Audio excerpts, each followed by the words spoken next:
Woody and Buzz have been together for over 30 years, and today we draw this dynamic duo in 6 different styles. But that's just not all. You're also going to learn tips and tricks to help you get better as an artist along the way. Let's get to it. And for the first style that we have today, we have the glow effect. Here's a really good tip to help you when you're first starting. When you're using these really big Posca markers, use a double layer method. So what you're going to do is put your single layer down first, and then after it completely dries, go over it perpendicularly to how you had your marks down, so that way you're not getting too many streaks in your overall design. Or if it's a little bit of a funky triangle like it is here, we can just go over it once again. And same goes for the glow layer. You want to go over it twice, and you're going to have to wait about 5 minutes in between each layer. This will make sure that one, it cures completely, so that way when you go over it, it'll be nice and smooth, you won't get any streaks, but also it'll make sure it's extra pigmented.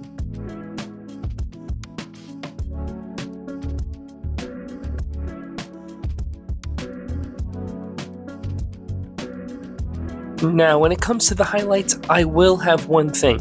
I don't always add all of the white throughout. I like to leave little gaps. This makes it feel more like a fluorescent tube rather than a just simple cartoony glow. But you do you. Next up, we have the cartoon effect.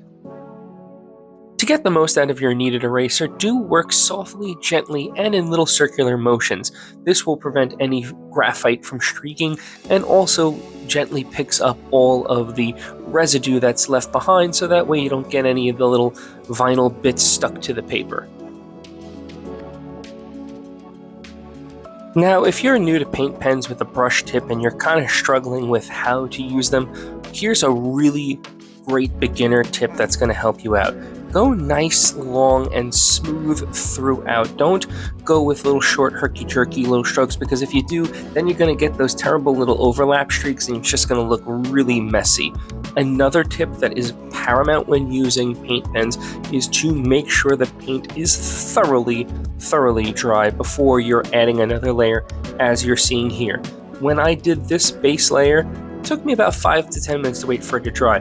When I put the paint pens over the top of that layer, I waited about another good 5 minutes, because your brush itself can sometimes dig into the paint, and you don't want to have that happen, because that's when you get all those little weird streaks that just ruin the image overall.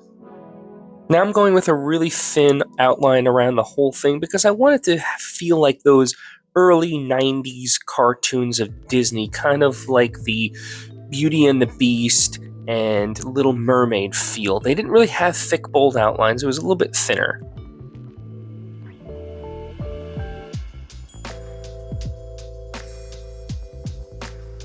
And next we're going to have more of an artistic one, and that is the hatch style. And what that is hatch is basically a line way of drawing that the ancient masters would use to denote shape and volume. By using short lines, you can denote shading and value and physical shape. One of the most widely known depictions of hatch lines is actually in our own currency. When you look at our currency here, you can see all the little lines that develop the volume and the shape of the face. Now, these will actually be more rounded as they go around the face. I'm going to go with more of a cartoon / Marvel DC approach. And one of the really cool things about inking and hatch lines is that they basically take the shape of whatever the artist is. I mean, that's why we have manga artists or mangaka artists, because they have a very unique way of inking and using their hatch lines. So it's just a really fun tool that I want you guys to think about when you have your next drawings at home. And we are just about the halfway mark of this video, and I'm on my approach to 250,000 subscribers. It would mean a lot to me if you can help me get to that mark by doing me a favor and smashing that like button and subscribe button so you never miss out on another piece. One really good and final tip before we finish up the inking section is you want to also vary your line distribution and your line weight. This is something that I like to do because some of them are just going to be faint and wispy, and then heavy ones like here to really develop where the dark areas are. And next we have a fan favorite, and that is the Radioactive style. And basically we want to transform this drawing into a fun radioactive effect to make them almost look like a ghoul from any of the Fallout games. I also find it funny that these are toys, and whenever I think of Radioactive and toys, I think of the toy game from Fallout. Yeah, I know I keep mentioning Fallout a lot, but that's just because I'm a huge Fallout nut.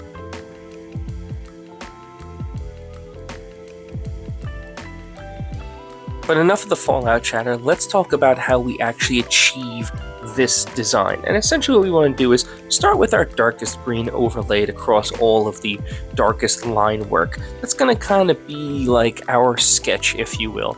And then from there we're just going to blend in softly light greens, light yellows to give it that soft radioactive glow.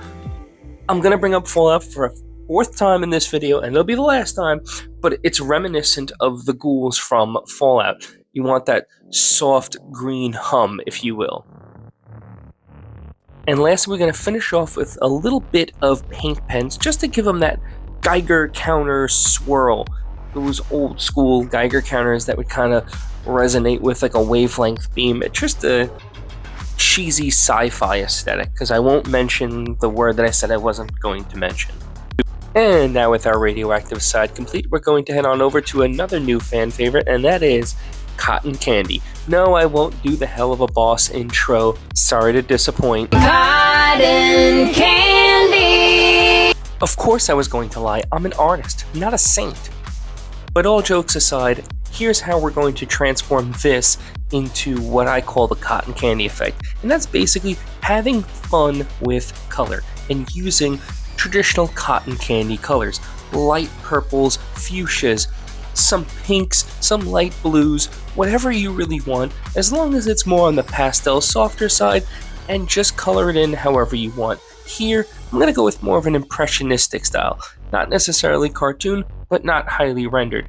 If I wanted to go with more of a soft whimsical approach, I would use alcohol markers. I've done both in the past, it's really just up to you. This had more of a cartoon feel, so I went with an overall cartoon feel.